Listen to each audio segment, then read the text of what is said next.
hali gisi iko vipi kwa wachezaji, kwa hiyo ila so far hakuna shida yote, tuko vizuri. Kocha, mchezo uliopita dhidi ya Young Africa mligawana alama kule Arusha. Mchezo mwingine wa kesho, kimbinu sasa utakuwa mchezo aina gani?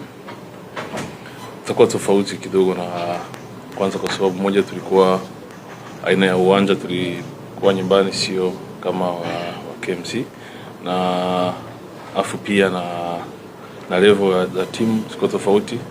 Kipindi kile tulikuwa bado tunatafuta rhythm, lakini kwa sasa maana tuko vizuri na imani kuwa itakuwa mechi nzuri bora kwa upande wetu.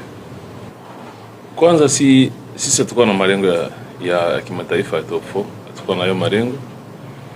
Wakati nimeyazungumzia sana, malengo yetu ilikuwa ni ya kwanza ni kutambulisha, sababu ni timu imepanda imeanza msimu huu, ni kutambulisha timu yetu kwenye Tanzania, wajue kawa kuna timu TRA imekuja.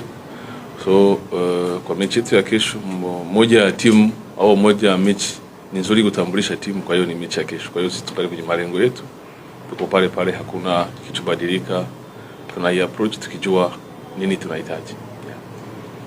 So far tuna pointi 42, kwa hiyo sidhani kama ikiwa hizo pointi 42 tumezipata kwa mechi tu hizo mbili umesemaongea. Kwa hiyo sikubaliane na hilo. Tumecheza na Singida, tumechezea hapa, tumepata ushindi 3-1. Tumecheza na KMC, tumeshinda. Kwa hiyo sio kusema tumeshinda tu nyumbani, tumeshinda hata away, tena mechi nyingi. Kwa hiyo hakuna ugumu wote tukiwa nje wala tukiwa nyumbani. Timu ni ile, maandalizi ni tofauti tu. Kwa hiyo hakuna utofauti wote tu, sisi tuna approach mechi tukijua kuwa tunahitaji kuendelea kwenye malengo yetu, kama nimesema, kuweza kuendelea kutambulisha timu yetu. Moja ya mbinu nzuri ya kudefend ni kuattack. Kwa hiyo tutashambulia zaidi nao wapunguze kutushambulia, wakije kudefend. Nawashukuru kwa mara nyingine kwa support yao, popote tulifika wapo na wanaendelea kupush timu yao. Wana imani kubwa na timu yao, kwa hiyo tunawaahidi kuwa tutaendelea kupambana ili kutimiza furaha yao hadi mwisho. Shukrani sana coach.